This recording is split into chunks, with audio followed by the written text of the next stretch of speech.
All right, so today we're talking about Thomas Jefferson as the president. So the way these videos are going to work is pretty simple. I'm going to go through and talk about various things. You can either choose to take the quiz at the end after you finish listening to me, but that's not what I recommend. I actually recommend you to take the PowerPoint quiz as we go along. That way you're keeping track and you're keeping up with the answers as we go along. The great thing about this is you guys will be able to stop and write the answers down and then press play and resume when you're done and ready to move on. So for the next few weeks while I'm out, I will be using this as my PowerPoints instead of a traditional PowerPoint. You guys will be watching videos and then doing the quiz.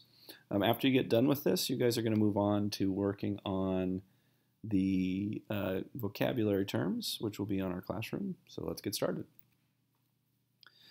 So the Federalist Party and the Democratic Republicans ran two candidates against each other.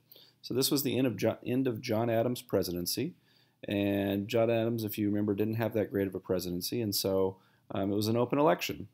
Ultimately, Thomas Jefferson and Aaron Burr ran against John Adams and Mr. Pinckney. And so the way it worked back then is whoever got first place became the president, and whoever got second place became the vice president. Now, Thomas Jefferson and Aaron Burr actually tied in this election. They got the same amount of votes, which was 73, and it went to the Senate to settle it. And the person in the Senate who ultimately made that decision was Alexander Hamilton. And Alexander Hamilton actually had some personal beef. He didn't really like Aaron Burr. They had some past together, and he thought that Aaron Burr would be a bad president, so he ultimately voted for Thomas Jefferson, which then made Thomas Jefferson the president and Aaron Burr the vice president, and that's how we ended up with Thomas Jefferson as our third president. Interesting fact, later on, there would be some more issues between Hamilton and Burr, and ultimately it would lead to a duel. This was the way civilized or sophisticated men handled their problems back then. They got into gunfights. There was rules, but it was still just a gunfight. And Aaron Burr actually killed Alexander Hamilton. Alexander Hamilton didn't even get a shot off before Aaron Burr shot and killed him. So you guys can see the breakdown between the Federalists and the Democratic Republicans. You guys can see that the Democratic Republicans were mostly in the South, although they had New York and parts of Pennsylvania, whereas the Federalists were much more coastal. These are the electoral votes over here. You can see Thomas Jefferson and Aaron Burr tied, and Adams and Pinckney did not. We're about, let's see, 8 and 9 votes short. So after this election, they decided that this whole second place gets vice president thing was not going to work out for the long term, and so they changed it. They changed it so that a president and a vice president, would run in a ticket. Basically, a ticket is where you have two people, one who wants to be the president and the other one who maybe wanted to be the president but didn't have enough support, who believes in the person running for president and wants to join their ticket as the vice president. So Mike Pence is our current vice president. He was on the ticket with Donald Trump. Before him, we had Barack Obama and Joe Biden.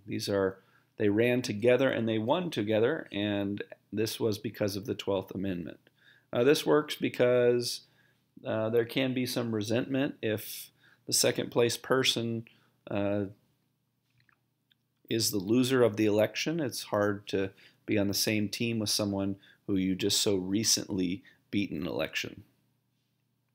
This 12th Amendment was passed shortly after Jefferson's election. It has worked out really well for presidential elections. So what did Jefferson believe? Well, he believed that the size of the government should be small.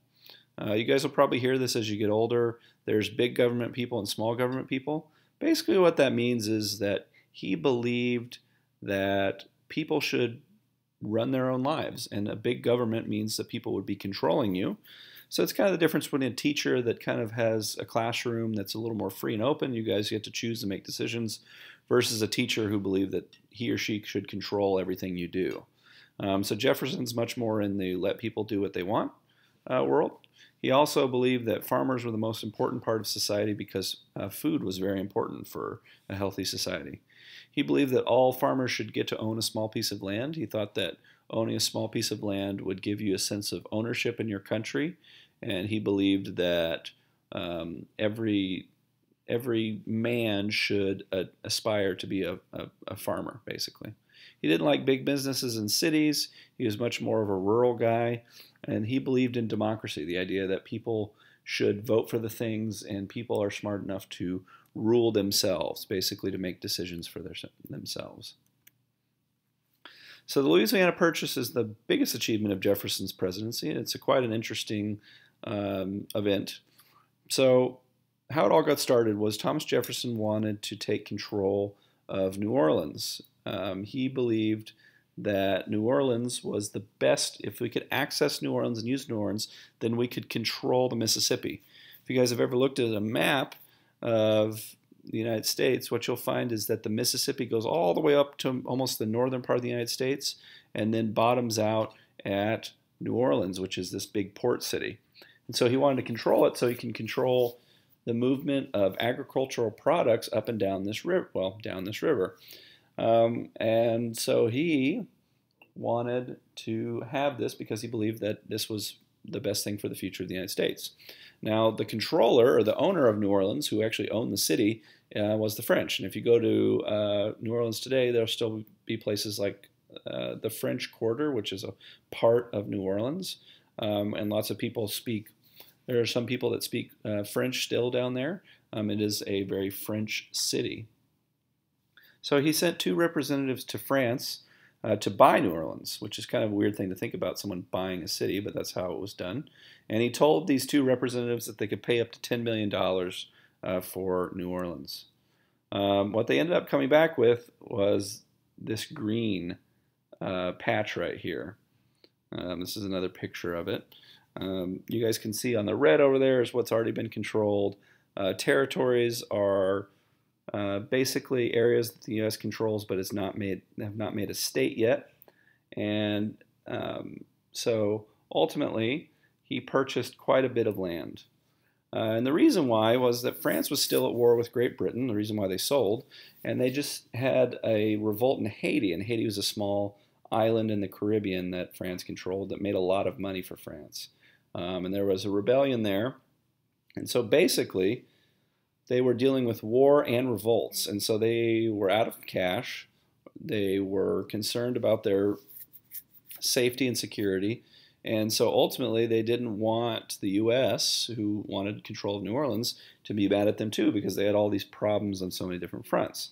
So the leader of France at the time, Napoleon, who's an interesting guy in and of himself, we can talk about him later, Napoleon offered, instead of just the city, and we were willing to pay $10 million for just that city, he offered $15 million for this sizable piece of land. This was such a great deal. I think it came out to 50 cents an acre, and that they accepted, of course, and the United States was transformed forever.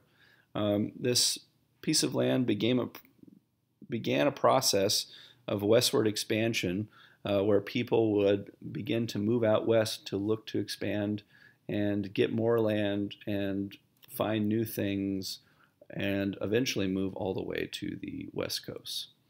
So Jefferson asked Congress for some money to explore this land that they just got, and ultimately he commissioned 2 explorers, and he asked them to set out and explore the land and make maps so that as people expanded, they would have a sense of where the territory that they were getting into.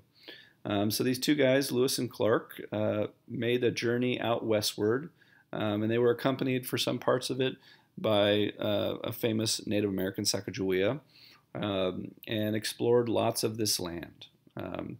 Ultimately, they made their way all the way to the Pacific coast, and the reason being is that Jefferson wanted to find perhaps a waterway, some way to move ships all the way across the United States. Now, this obviously, they were unable to find this waterway, but that was his dream. His dream was to have a waterway connection, kind of like the Mississippi does from north to south, a river that goes from east to west across the United States, which would make transportation much easier. Now, Jefferson's most unpopular thing while he was president was the Embargo Act of 1807. As we said before, the French and the British were at war with each other, and ultimately that war involved the United States because the United States was still trading with both countries. But the British told the United States that we should stop trading with the French because we were basically giving them food and resources, which was causing the French to keep fighting a war. So we were, quote, helping their enemy. And so the British began to impress, meaning to take American ships and sailors, and this was causing a huge problem for trading with France. And so what Jefferson did was he passed the Embargo Act. The Embargo is just meaning that you close all trade with others. It's like creating like a wall between you and others. And he passed this Embargo Act, which basically made it illegal to trade with other countries. And the idea was that we would punish the British until they would stop their bad behavior. Ultimately, and unfortunately, what ended up happening was that this ended up hurting Americans more than it hurt the British, because Americans were the ones who were going to not lose their trading partners and ultimately lose their money and their cash that they were getting by trading with Europe. And so this was probably the most unpopular thing that Jefferson did. It kind of makes sense why he tried to do it, but there, may have been better ways to handle it. So Jefferson was tired after 2 terms of serving as president. Jefferson had been through a lot. He had been through the Revolution. He had been through the constitutional process, and he had served in previous administrations, and ultimately he was tired and ready to retire. Also, a lot of people were just generally unhappy with him because of his Embargo Act and wanted him out. And so instead of trying to run again for a 3rd term, Jefferson ultimately retired to Monticello, his home, so he could continue his activities at home. And James Madison, who was his Secretary of State, took over and won the election of 1808 and became president. All right, so if you guys need to watch this again, please do. Ultimately, you can watch as many times to find the answers that you need for the questions. After this, you guys will be working on your vocabulary terms for the week. So please make sure you complete all the sections that the substitute asks you to do.